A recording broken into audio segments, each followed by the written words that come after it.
Good morning, everyone. Welcome to the class of MCQs of project management. And now we are on the most interesting part, that is the numerical portion of project management multiple choice questions. So now let us look at the first question. Capital budgeting is a part of investment decisions, right? ध्यान रखिएगा, capital budgeting it's a part of investment decisions whereby you select the best project, right, for investment on the basis of payback period, net present value, IRR, or even ARR, discounted payback period. So with the help of these models, you make the right choice for investment, the right decision for investment. That is why the first answer is correct. Question number 2. Capital budgeting deals with long-term decisions, right? Short-term decisions नहीं है यहाँ पर. You deal with long-term decisions, you know, whether they are pertaining to 5 years or 10 years. You compare the cash inflows of various projects for, you know, up to a tenure of 5 years or 7 years or 10 years or even 20 years. Then you make the right decision. So it's a topic which deals with long-term decisions. Question number 3. Which of the following is not used in capital budgeting? The right answer is net assets method. Time value of money use की जाती है capital budgeting में, right? Which is the discount rate which is used in net present value, IRR.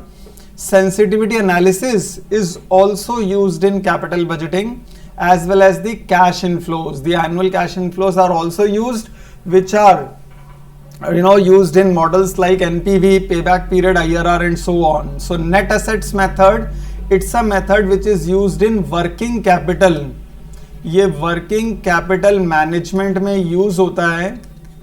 So it's not used in capital budgeting. Number 4. Capital budgeting decisions are irreversible. Once you make a decision, you select a project on the basis of net present value or IRR, then that decision once made, it is made. It is irreversible. It cannot be reversed. उसको आप reverse नहीं कर सकते हैं. Number 5. Which of the following is not incorporated in capital budgeting? Tax effect, it is incorporated. Time value of money, discount rate is always used in NPV, IRR, discounted payback period. Required rate of return is also used in capital budgeting, but the rate of cash discount, this concept is not incorporated in capital budgeting. तो tax effects, time value of money, required rate of return, ये सारे factors use होते हैं, but the last one, the rate of cash discount, is not used in capital budgeting. Number 6. A sound capital budgeting technique is based on cash inflows, right? So it is always based on cash flows. That is why the first option is absolutely correct. It's not based on dividend or borrowings or accounting profit. It's based on cash inflows, right? You calculate the annual cash inflows, and the process is also discussed in full course practicals, that, you know, first of all, you generate earnings before taxes, sales minus cost, you get the value of EBT. Then you subtract depreciation, you get earnings before taxes but after depreciation. Then you subtract tax, you get EAT, and once you add depreciation, then you get annual cash inflows. So those annual cash inflows are used in capital budgeting in payback period, NPV, even in IRR, discounted payback period. So you make use of these models in using cash flows in capital budgeting. This process has already been explained in our various lectures, but we are just concerned with the MCQ portion of capital budgeting, and you must remember that we make use of cash inflows. Number 7. Capital budgeting decisions are based on, it's, you know, the same incremental cash flows, not profit, assets or capital, but the most important part is cash flows. So incremental cash inflows, these are, you know, the framework on which the capital budgeting decisions are made. Incremental means coming in the sequential order, एक के बाद एक, जैसे first year के cash inflows, then second year के, third year, fourth year, 5 years का अगर project का लाइफ है, so you make use of those incremental cash inflows. Like in first year, if you have a cash inflow of 10,000, then 15, 20, 25, 40,000 and so on, right? So these are the cash inflows which are coming year after year are called as incremental cash inflows. Number 8, which of the following does not affect cash flows proposal? Salvage value, it always affect cash flows proposal. Depreciation, tax rate change also affected, but method of project financing, that is the right answer. Method of project financing does not affect cash flows proposal. So you are getting finance through any mode. Maybe you are taking a loan from some bank, you borrow money from some of the corporate, but that method of project financing is not affecting the cash flow proposal. However, the salvage value in the end, which is always affecting the value of cash flow proposal in net present value. Depreciation amount, it's always affecting the cash flow, as well as tax rate change. If the tax rate is 40%, the value of cash flows would be different. If the tax rate is 30%, the value of cash flows would be different, right? So you remember all these concepts, right? For example, in EBT, we subtract depreciation, we get the value of EBT after depreciation. But how do we get depreciation? Depreciation is investment minus salvage value upon life of the project in years, in straight line method, of course. So salvage value is affecting it since depreciation is used over here, so depreciation is also affecting it. Or tax rate change, now after this we subtract tax, वो tax 50% भी हो सकता है, 40% भी हो सकता है, so we get the value of EAT. When we add depreciation, तब हमारे पास आते हैं annual cash inflows. So the right answer is method of project financing does not affect cash flow proposal. Number 9, cost of the project is 6 lakhs. The life of the project is 5 years. Annual cash inflow is 2 lakh. The cutoff rate is 10%. The discounted payback period is, right? So now we have to calculate the value of discourse, and the annual cash inflow is 2 lakhs. The discount rate is 10%. So we have calculated the value of discounted payback period. It is coming as 3 years and 9 months. Now if you calculate the value of payback period, so payback period is simply investment upon annual cash inflows. So the investment is 6 lakhs, right? 6 lakhs divided by annual cash inflow is 2 lakhs. So 6 lakhs upon 2 lakhs will give you 3 years, right? So this will be the right answer. अगर आपसे पूछा होता केवल payback period बताइए, payback period is the time in which you can recover your investment. जितने कम time में आप अपने इन्वेस्टमेंट को रिकवर कर सकते हो उतना ही बेनिफिशियल होता है एक प्रोजेक्ट के लिए. और यहाँ पर आपका जो पेबैक पीरियड आ रहा है वो आ रहा है 3 इयर्स. लेकिन अगर डिस्काउंटेड पेबैक पीरियड पूछा जाता है तो आपको अभी हमने कैलकुलेशंस करके बताई थी वर्कशीट में. डिस्काउंटेड पेबैक पीरियड के लिए पूरी एक वर्कशीट बनानी पड़ेगी आपको 5 इयर्स की, राइट? उसके बाद एनुअल कैश इनफ्लोज लेने पड़ेंगे आपको 5 साल के 2 लाख, फिर दूसरे साल भी 2 लाख, तीसरे साल भी 2 लाख, चौथे साल भी 2 लाख एंड सो ऑन. उसके बाद इनको डिस्काउंट करना पड़ेगा डिस्काउंट रेट से, और फिर आपको फॉर्मूला अप्लाई करके डिस्काउंटेड पेबैक पीरियड निकालना पड़ेगा. और डिस्काउंटेड पेबैक पीरियड हमने निकाला है तो वो कितना आ रहा है 3 years and 9 months. So that is the answer of question number 9. Number 10, cash inflows from a project includes tax shield of depreciation. ये आते हैं टैक्स शील्ड डेप्रिसिएशन बिल्कुल यूज होता है. आफ्टर टैक्स ऑपरेटिंग प्रॉफिट्स ये भी यूज होते हैं. Raising of funds, raising of funds नहीं यूज होते हैं, सीधा कैपिटल यूज होती है, but raising is not used So the right answer is D, whereby both A and B option are correct. The tax shield depreciation as well as the after tax operating profits, जिनको CFAT भी बोला जाता है, cash flows after taxes, or in simple words they are also called as annual cash inflows. Number 11, in divisible projects, which of the following can be use to attain maximum NPV? इनमें से कौन सा model use किया जाता है to attain maximum NPV? And that is simply profitability index approach. Profitability index, जिसको PV index भी बोला जाता है, उसको यूज करते हैं, जिसका फॉर्मूला भी होता है total present value of cash inflow upon total present value of cash outflow. So this is used to attain the maximum value of net present value, right? Number 12, profitability index when applied to divisible projects assumes that, क्या assume करता है ये? Project cannot be taken in parts, correct? NPV is, sorry, this is not correct.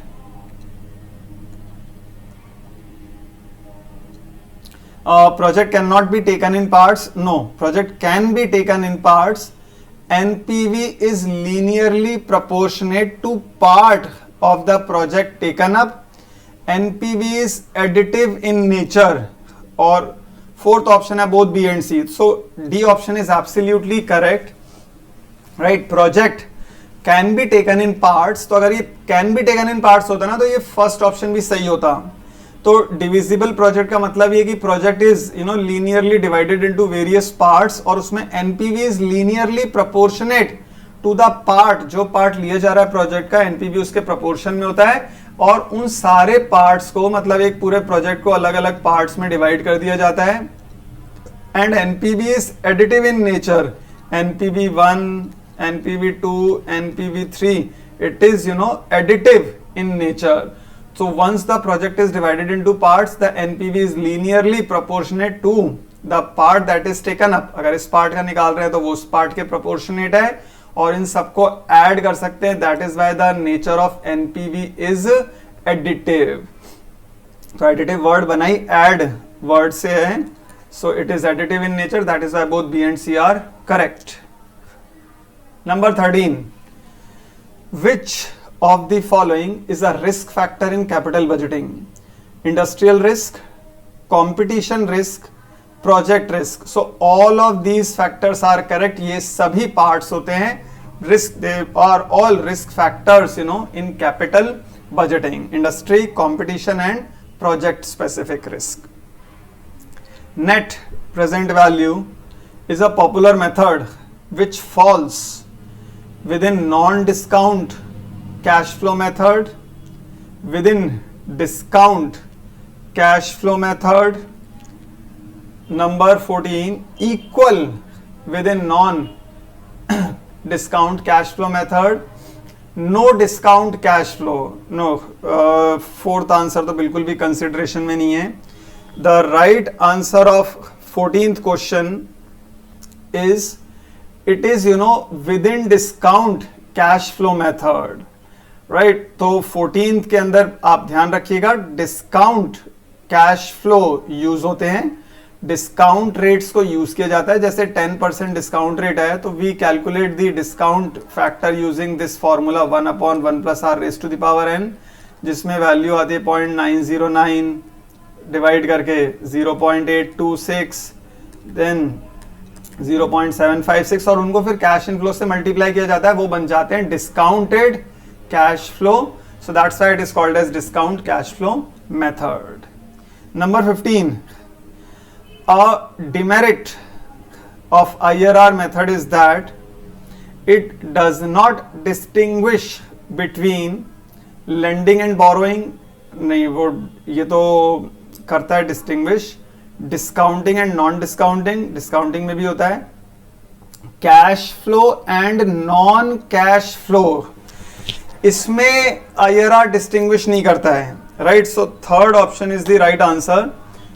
The demerit of IRR method is that it does not distinguish between cash flow and non cash flow. Inflow outflow में भी होता है, Inflows, they are always calculated by, they're denoted by annual cash inflows, और outflow को denote किया जाता है आय investment से. लेकिन कैश फ्लो और नॉन कैश फ्लो के अंदर डिस्टिंग्विश नहीं हो पाता आईआरआर के थ्रू, इसी वजह से इसको डीमेरिट या डिसएडवांटेज बोला गया है.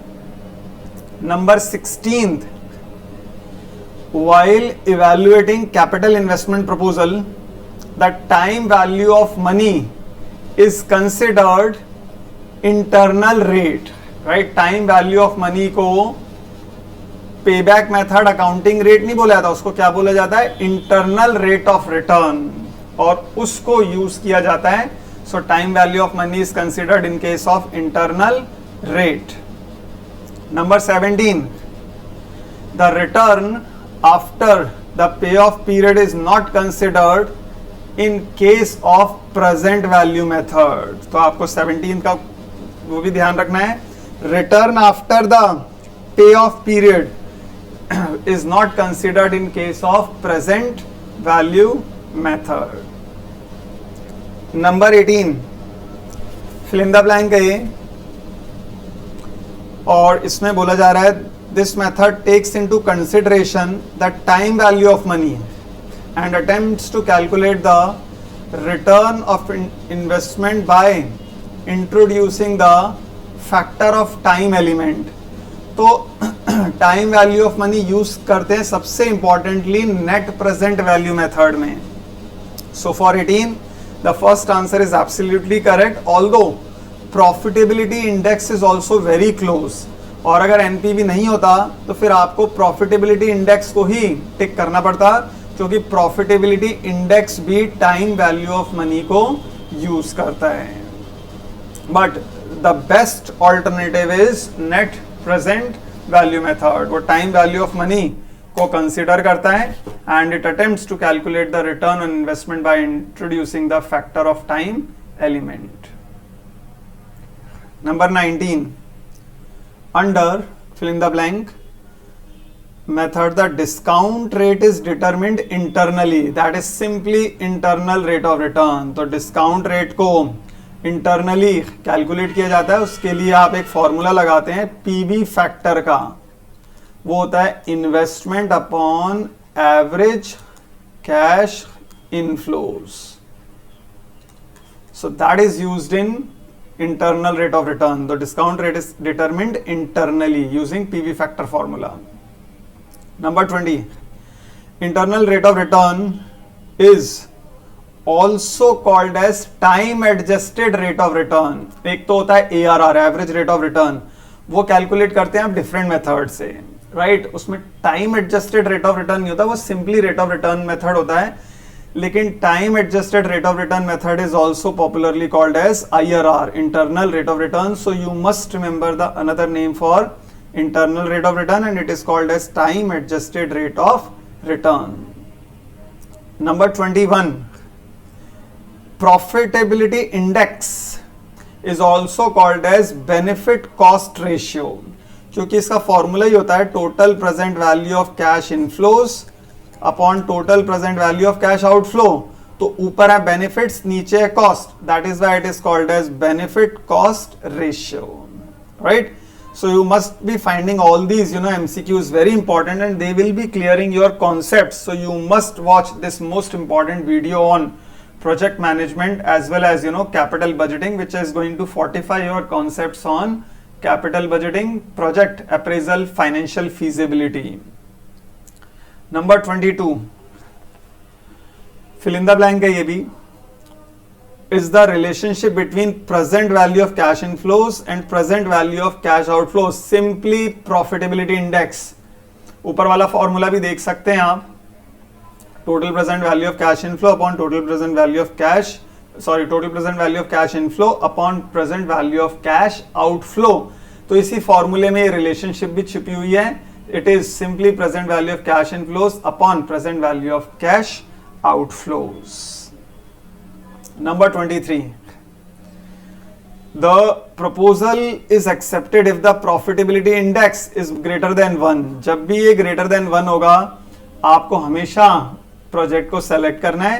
लेस देन 1 हुआ तो प्रोजेक्ट को रिजेक्ट करना है। और यही हमारा अगला क्वेश्चन है, it is always rejected, the project is rejected when the profitability index is less than 1। ये आपको सारे प्रोजेक्ट मैनेजमेंट और कैपिटल बजटिंग के वीडियोस में भी समझाया गया है।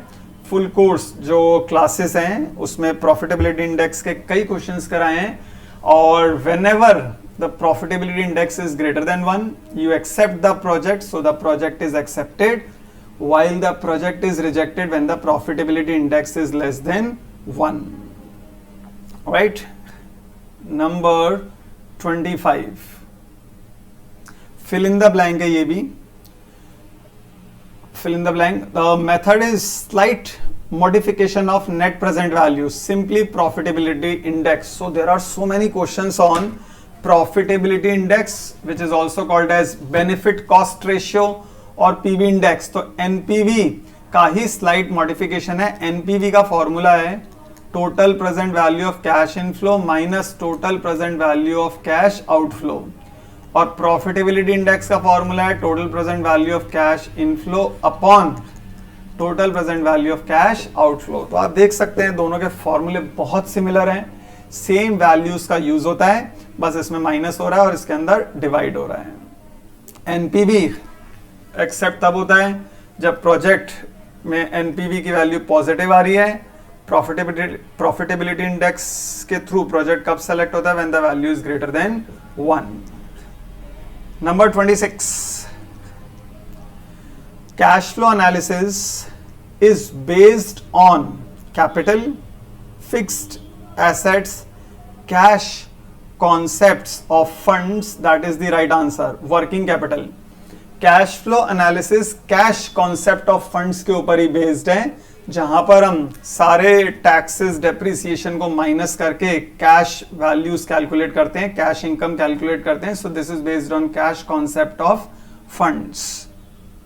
27, NPV stands for, now this is an easy one, net present value, कई बार बता दिया ये तो आपको। Next, ERI stands for effective rate of interest. This was also easy. Expected return on interest नहीं, expected request नहीं, simply effective rate of interest. 29, FV stands for future value. PV stands for present value. तो ये full forms तो याद रखनी है, कई बार हमने बोला भी हुआ है, टाइम वैल्यू ऑफ मनी के चैप्टर में भी बताया था। FV का मतलब है फ्यूचर वैल्यू, कंपाउंडेड वैल्यू निकाली जाती है इसकी मदद से, और PV stands for present value, इसकी हेल्प से डिस्काउंटेड वैल्यूज कैलकुलेट करते हैं आप, और फ्यूचर वैल्यू की हेल्प से कंपाउंडेड वैल्यूज को कैलकुलेट किया जाता है। So if studied all these things in time value of money, तो these were a bit easy. Number 31, while evaluating capital investment proposals, the time value of money is considered in case of payback, ARR, IRR, discounted cash flow method। ये सबसे ज्यादा important है इसमें कि time value of money, it is most importantly used in discounted cash flow method, और discounted cash flow method के अंदर ये सब आ जाते हैं, NPV, profitability index and so on, right. अगर ये ऑप्शन नहीं होती then you could have used internal rate of return, क्योंकि उसमें rate of return internally calculate की जाती है और फिर उन्हीं को डिस्काउंट रेट एज्यूम करके हम सॉल्व करते हैं। But the discounted cash flow method is the best option for time value of money option. Number 32, depreciation is included in case of payback, NPV, ARR, discounted cash flow method। तो depreciation वैसे तो इन सभी में use होता है, it is used in payback, it is used in net present value, it is used in discounted। इसमें एक option और था जिसको आपको यूज करना है ARR की जगह पर all of the above। So there is a slight misprint. It's used in payback, NPV, discounted methods, क्योंकि depreciation हर जगह यूज हो रहा है। कैश इनफ्लो निकालने के लिए आप पहले depreciation यूज करते हैं, investment minus salvage value upon N, right. और वो depreciation फिर कैश फ्लोज के अंदर यूज होता है और वही कैश फ्लोज पेबैक पीरियड में भी यूज होते हैं, एनपीवी में भी यूज होते हैं और डिस्काउंटेड कैश फ्लो मेथड्स में भी यूज होते हैं. Number 33, the cash inflows on account of operations are presumed to have been reinvested at the cutoff rate in case of discounted cash flow method. बात हो रही है जब भी कैश इनफ्लो की और कट ऑफ रेट यानी डिस्काउंट रेट यूज कर रहे हैं तो it is always discounted cash flow method.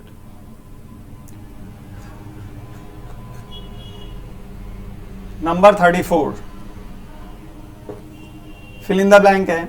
It is the rate which equates the present value of expected cash flows with the cost of investment that is called as internal rate of return. याद रखिएगा, internal rate of return is that rate at which the NPV of the project is zero. तो वो rate जो equate करती है present value of cash flows को with the cost of the investment, it is always the internal rate of return, IRR. ये इसका definition भी है. IRR is the rate at which the NPV of the project is zero. So it is simply the rate at which the present value of the cash inflows is equal to the cost of the investment. 35. It is the annual average yield on a project. It is ARR. जब भी कभी आपसे average yield के बारे में पूछा जाएगा, it is always ARR. Never discounted, no net present, no payback. ARR को ही एवरेज यील्ड बोला जाता है. Capital budgeting is also known as investment decision making, planning capital expenditure decision. So all of the above. यही right answer है इसका. ये सभी कैपिटल बजटिंग के अलग अलग नेम्स हैं. Capital expenditure decision, planning expenditure as well as investment decision making. Number 37, internal rate of return and time adjusted rate of return are same. ये पहले भी आ चुका है. So it is an important one. You see it has been repeated. IRR और time adjusted rate of return को बिल्कुल same बोला जाता है. Number 38 says while evaluating capital investment proposals, time value of money is used in NPV. ये भी पहले आ चुका है. Time value of money is most popularly used in net present value method. IRR would favor projects which have heavy cash flows in the early stages. क्योंकि initially जो discount rate होती है ना, जैसे 10% है, फर्स्ट ईयर पे वो होती है 0.909, सेकेंड ईयर पे होती है वो 0.826, थर्ड ईयर पे 0.751, फोर्थ ईयर पे और कम होती है 0.683, फिफ्थ ईयर पे 0.621. तो जितने ज्यादा हैवी होंगे ना कैश इनफ्लो शुरू में, उतनी ज्यादा प्रेजेंट वैल्यू आ जाएगी, क्योंकि प्रेजेंट वैल्यू इनिशियल स्टेजेस में बहुत ज्यादा होती है. आप देखो धीरे धीरे कम होती जा रही है, कम होती जाएगी, 0.56 पे आ जाएगी, फिर 0.413, 467 मतलब कम होती चली जाती है. तो अगर बाद में आप बहुत ज्यादा इनकम कर रहे हो उसका कोई फायदा नहीं है, क्योंकि डिस्काउंट रेट कम होती जा रही है.